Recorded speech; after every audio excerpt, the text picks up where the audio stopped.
Imagine you're handed a box containing 4,000 marbles. Each one represents a week of your life. As you watch them slip through your fingers, you realize this is all the time you have. Feeling overwhelmed? You're not alone. But what if embracing this limit could be the key to unlocking a richer, more meaningful life? In the next few minutes, we'll explore 4 counterintuitive strategies that will transform how you view your precious 4,000 weeks. Chapter 1. The Illusion of Control. How long do you think it'll take you to wash a car? Whatever you guessed, you're probably wrong. And no, it's not just you being bad at estimations. There's actually a law for this, and it's called Hofstadter's Law. Named after cognitive scientist Douglas Hofstadter, this law states that any task you attempt will take longer than you expect, even when you account for Hofstadter's Law. Sounds paradoxical, right? That's because it is. Even when you try to outsmart your brain by adding extra time to your estimate, you'll still likely underestimate how long the task will take. Let's look at a real-life example. Imagine you're planning a home renovation project. You think, I'll be done in a month, tops. But then you remember Hofstadter's Law, so you double your estimate to 2 months. Guess what? 6 months later, you're still knee-deep in paint cans and sawdust, wondering where all the time went. So why does this happen? It turns out our brains are pretty terrible at predicting the future. We tend to be overly optimistic about our abilities and how quickly we can get things done. We forget about all the little hiccups and unexpected challenges that pop up along the way. And let's face it, we're not great at learning from past experiences either. But don't worry, there's hope. While we can't completely overcome this cognitive quirk, we can get better at managing it. One strategy that experts recommend is to double your initial time estimate for any given task. So if you think something will take an hour, plan for 2. This might seem excessive, but it can help you maintain more reasonable expectations and reduce frustration when things inevitably take longer than you thought. What if the key to getting more done isn't about estimating better, but about approaching tasks in a completely different way? Stay tuned, because in the next section, we're going to explore a counterintuitive strategy that might just change the way you think about productivity forever.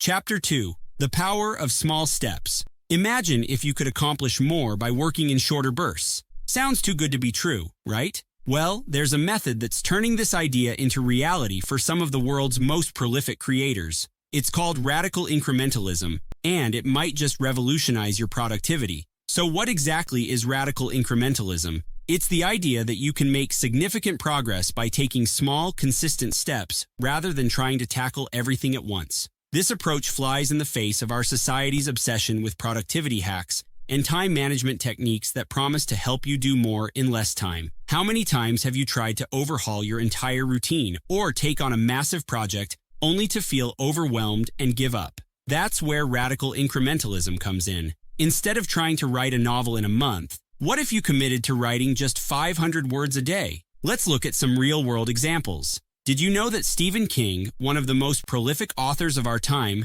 aims to write 2,000 words every single day? Or that Jocko Willink, former Navy SEAL and best-selling author, commits to writing 1,000 words daily? These small, consistent efforts add up to impressive bodies of work over time. But why does this approach work so well? It turns out there are some pretty compelling psychological reasons. When you break tasks into smaller, manageable chunks, you're less likely to feel overwhelmed. Each small accomplishment gives your brain a little hit of dopamine, which keeps you motivated to keep going. It's like climbing a mountain. Focusing on the next step is far less daunting than staring up at the peak. So how can this transform your productivity? Imagine applying this approach to your biggest goals. Want to learn a new language? Commit to studying for just 10 minutes a day. Looking to get in shape? Start with a 5-minute workout. Over time, these small efforts compound, leading to substantial progress that might surprise you. But here's the million-dollar question. What happens when we apply radical incrementalism and still can't fit everything in?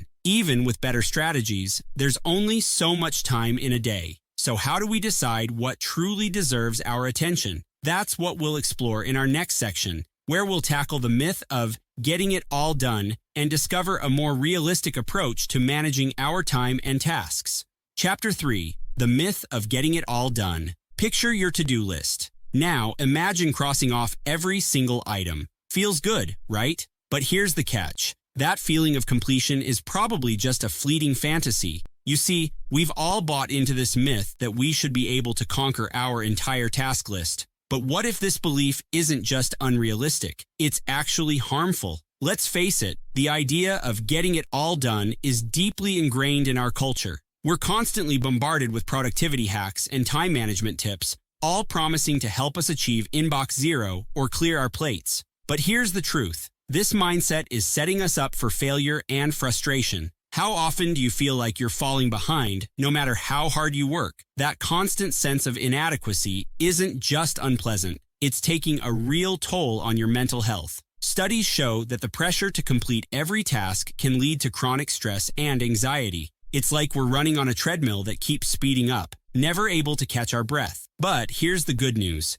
Successful people don't actually try to do it all. They've learned a secret that might surprise you. Instead of aiming for total completion, they prioritize ruthlessly and let go of less important tasks. It's not about doing everything. It's about doing the right things. Take Warren Buffett, for example. He's known for his to-list strategy. He writes down his top 25 goals, then circles the 5 most important ones. Everything else? He actively avoids until he's achieved those top 5. It's a radical approach, but it works. So what does this mean for you and your never-ending to-do list? It's time to embrace a more realistic approach. Enter the concept of strategic incompletion. This isn't about being lazy or giving up. It's about accepting that you can't do everything and choosing to focus on what truly matters. By letting go of the need to complete every task, you free up mental energy for the things that really count. You reduce stress and increase your sense of accomplishment. It's like decluttering your mind. By getting rid of the less important stuff, you create space for what's truly valuable. In our next section, we'll explore how to put this mindset shift into practice and transform your relationship with your to-do list. Get ready to discover the surprising freedom that comes from embracing your limits.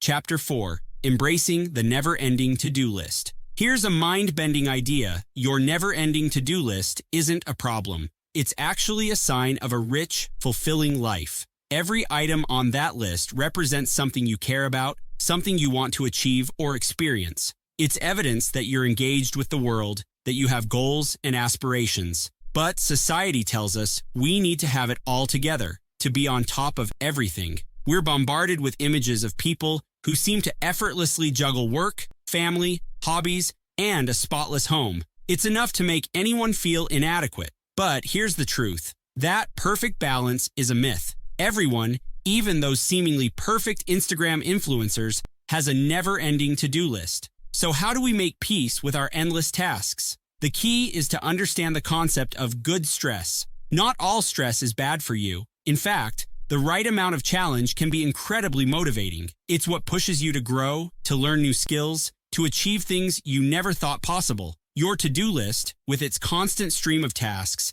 can be a source of this good stress. But how do you maintain a healthy relationship with your to-do list? Here are a few practical tips. First, prioritize your most valued activities. Don't wait until you've cleared all the small stuff before tackling what really matters to you. Second, limit your work in progress. Focus on no more than 3 tasks at a time to ensure you're making meaningful progress. And finally, make time for activities you enjoy for their own sake, not just for their productive value. So I want you to take a moment and reassess your relationship with time and tasks. What would change if you embraced your never-ending to-do list? How would it feel to focus on progress rather than completion? Remember, you have 4,000 weeks to work with. Make them count by embracing the journey, not just the destination. If you enjoyed this summary, please subscribe to our channel